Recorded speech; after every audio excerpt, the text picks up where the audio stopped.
गणतन्त्र गनाइसकेको भन्दै आन्दोलनको सिजन पारेर राजावादीहरूले सडक तताइरहेका छन्। दर्शकबिन, ज्ञानेन्द्र शाह तेस्रो पटक श्रीपेच लगाउने भरपूर तयारीमा रहँदा उनलाई हौसाउनेहरू अझ बढी चर्को सुन्निरहेका छन्। कहिले पारसको हार्ले डेभिसनलाई नै मात खुवाउने गरी बाइक र्याली गर्ने त कहिले नारानीतिमा गएर ब्यानर टाङ्ने हरकत गरेका उनीहरू हातमै समातेर पूर्व राजालाई गद्दीमा बसाउने भनिरहेका छन्। राष्ट्रिय प्रजातन्त्र पार्टीले चैतमा आन्दोलनको आधी बेरी ल्याउने ढोल पिर्ता प्रहरी र सैनिकलाई उचाल्ने काम समेत यी पार्टीका नेताहरूले गरिरहेका छन्। गणतन्त्रवादीहरूको दाबी छ अब नेपालमा कुनै पनि हालतमा राजतन्त्र फर्कन सक्दैन। अब हुँदा हुँदा हिजो के अस्तिका दिन उहिले नेपाली जनताले फालेका राजतन्त्रलाई त्यो तन्त्र फेरि कताबाट उधिनेर कहाँबाट उधिनेर ल्याउने हो, ल्याएर खोइ कहाँ ल्याएर कुर्सीमा राख्छन् अरे। अनि मान्छे कुर्सीमा बस्दाखेरि राजा हुने भए त तपाईँहरू कुर्सीमा बस्नुभएको छ राजा हुनु। राजावादीहरूको दाबी छ एक दिन न एक दिन नेपालमा राजतन्त्र फर्कन्छ र गणतन्त्र समाप्त हुन्छ।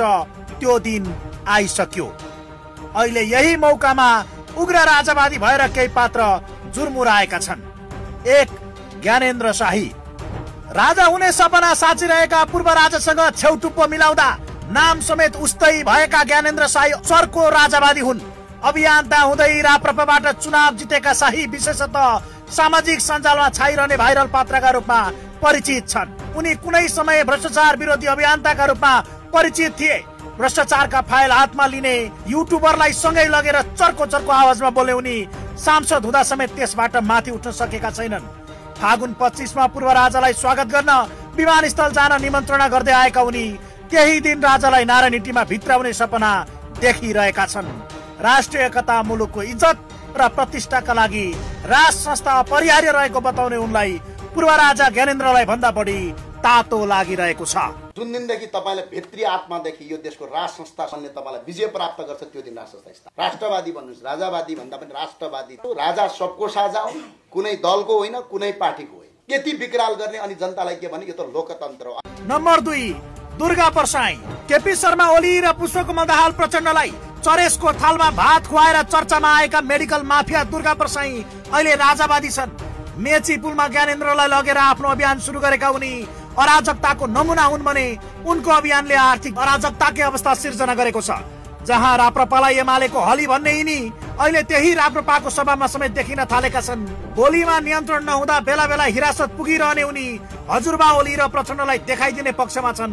आफ्नो श्री सम्पत्ति बेचेर भए पनि यो व्यवस्था फाल्ने उद्घोष गर्ने उनी यति अश्लील समेत हुन थालेका छन् कि उनको भाषण परिवारसँग बसेर सुन्न हेर्न नसकिने सम्म हुन थालेको छ। नम्बर 3, स्वागत नेपाल। असली नाम भद्र प्रसाद भएका स्वागत नेपाल अधिवक्ता समेत हुन्। तर उनी अहिले भद्र भन्दा अभद्र मात्र होइन, अराजक नै सुनिन थालेका छन्। गत निर्वाचनमा राइट टु रिजेक्टको मुद्दा सहित चुनावमा होमिएका उनले झापा 2 मा वर्तमान सभामुख देवराज घिमिरेलाई आछु नै पारेका थिए। उन्नत लोकतान्त्रिक पार्टीका अध्यक्ष तथा आफ्नो उम्मेदवारी व्यवस्थाका लागि भएको भन्ने नेपाल अहिले कडा राजावादी हुन्। नयाँ पार्टीमाथि समेत प्रश्न उठेको र पुराना यसै बदनाम रहेका बेला नेता र दललाई ठोक्न राजा चाहिने भन्दै उनी युद्ध स्तरमा खटिएका छन्। तपाईको श्रीमतीले अबको राजाको सम्बोधनलाई साथ दिँदैन भने आजै डिभोर्स दिनुहोस्। तपाईको प्रेमी, तपाईको केटा साथी छ भने राजालाई साथ दिँदैन भने उसलाई आजै छोडिदिनुहोस्। मैले अघि भनिरहेको थिएँ, हामी फेरि पनि राष्ट्रियता बचाउनका लागि साँच्चै एकपटक लडौं। यो प्रहरीको विजय हो, यो सेनाको विजय हो, यो सबै जात जातिको विजय हो। नम्बर 4, रविन्द्र मिश्र। यो पंक्तिमा अग्रस्थानमा रहेका व्यक्ति हुन् रविन्द्र मिश्र। बीबीसीमा हुँदा ताका छद्म नाममा राजतन्त्रको गुणगान गाउने उनी वैकल्पिक राजनीति गर्ने भन्दै राजीनामा दिएर आए। महिनाको लाखौं आउने जागिर छोडेको भनेर चर्चामा रहेका उनी अन्ततः राप्रपामा पसे भने अहिले वरिष्ठ उपाध्यक्ष छन्। उनी विचार भन्दा माथि देश र त्यो भन्दा माथि नरेश भन्ने जसरी प्रस्तुत भइरहेका छन्। यी काँचो राजावादीले पूर्व राजाको सन्देशलाई 12 बुँदामा व्याख्या गरेका छन्। राजतन्त्र फर्काउन सेना प्रहरीलाई उक्साउँदै आएका उनले गणतन्त्र आउनुमा पूर्व प्रधान सेनापतिलाई दोष दिन भ्याइसकेका छन्। अरू राजाका शुभेच्छुकहरूसँग समन्वयको जिम्मा पाएका उनी 2 कदम अघि सरेर 4 कदम पछि हटेका पात्र हुन्। अर्थात् वैकल्पिक राजनीतिको धार रवि लामिछाने र बालेन्द्र शाहतर्फ केन्द्रित भएपछि छटपटीमा रहेका उनमा राजा नआए आफ्नै बाजा बज्ने डर समेत देखिन्छ। म नेपाली सेनाको एकदमै आक्रामक बचाउकर्ता हुँ, तर नेपाली सेनाका 2 जना प्रधान सेनापतिले समयमा र परिआएको बेलामा आफ्नो परमाधिपतिको रक्षा गर्न सक्नु भएन। नम्बर 5 रमा सिंह। नेपाली महिला फुटबल टिमकी पहिलो कप्तान रमा सिंहको सबैले चिन्ने परिचय टेलिभिजनको समाचार वाचक हो। करिब 25 वर्ष समाचार पढेकी र तत्कालीन राजा ज्ञानेन्द्रको भ्रमणमा सहभागी भएपछि करोडको चन्दादेखि ज्यान मार्ने धम्की पाएकी उनी अमेरिका भासिएकी थिइन्। अहिले खरो राजावादीका रूपमा रहेकी उनी राप्रपाको आन्दोलनको मिडिया संयोजन गर्दै आएकी छिन्। नम्बर 6 सन्तोष पन्त। अर्का चर्चित राजावादी हुन् हास्य कलाकार सन्तोष पन्त। अभिनयका कारण 7 वर्षको उमेरमा नै राजाको हातबाट बक्सिस पाएका उनी ज्ञानेन्द्रलाई नारायणटी बक्सिस दिन सकिन्छ कि भन्ने प्रयासमा छन्। दुर्गा परसाईको पोखरामा आयोजित कार्यक्रममा समेत पुगेका उनी राजाका पक्षमा आक्रामक अभिव्यक्ति दिँदै आएका छन्। नम्बर 7 रेखा थापा।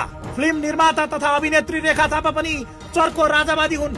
माओवादी हुँदै राप्रपा रोजेकी उनी राजावादीका हरेक जसो कार्यक्रममा देखिन्छन्। गत निर्वाचनमा मोरङ 3 मा कांग्रेसका सुनिल शर्मासँग चुनाव हारेकी उनी अहिले माओवादी विरुद्ध आक्रामक समेत सुनिन्छन्। हाम्रो सत्ता आएपछि सुनको चर्पी हुन्छ भनेको होइन र फेरि एकचोटि मधेसतिर लालसेना खोज्न हिँडेछन् कामरेडहरू। पुराना आधार इलाकामा पत्याउन छोडेकी क्या हो भन्दै माओवादीलाई छेडखानी हान्ने उनी राजाले देश बनाउँछन् भन्ने विश्वासमा छिन्। यसबाहेक नेपाल ऋषि भनेर चिनिने डाक्टर जगमान गुरुङ हुन् कि पूर्व मन्त्री केशर बहादुर विष्ट कम्मर कसेर राजा फर्काउन लागि परेका छन्। अहिलेसम्म दरबारले भने आधिकारिक रूपमा कुनै संगठनलाई नच्याप्दा यस्ता शक्तिहरू को पूर्व राजाको नजिकको भन्ने दौडमा समेत छन्। तर बुझ्न पर्ने कुरा के छ भने दर्शकबिन, एउटै एजेन्डा बोक्नेहरू बीच अन्तर संगठन र पार्टीभित्र देखिएको टकरावको अवस्था साथै पार्टीभित्रै को सक्कली राजावादी देखिने भनेर बढेको आन्तरिक प्रतिस्पर्धा समेत उनीहरूकै लागि घातक बनिरहेको छ। यसले राजा चाहियो भन्नेहरूमै दिग्भ्रमित हुने अवस्था सिर्जना गर्दा गणतन्त्रवादीहरू यही कारण आत्मविश्वासी छन् भने तुच्छ शब्दले पेल्दै आएका छन्।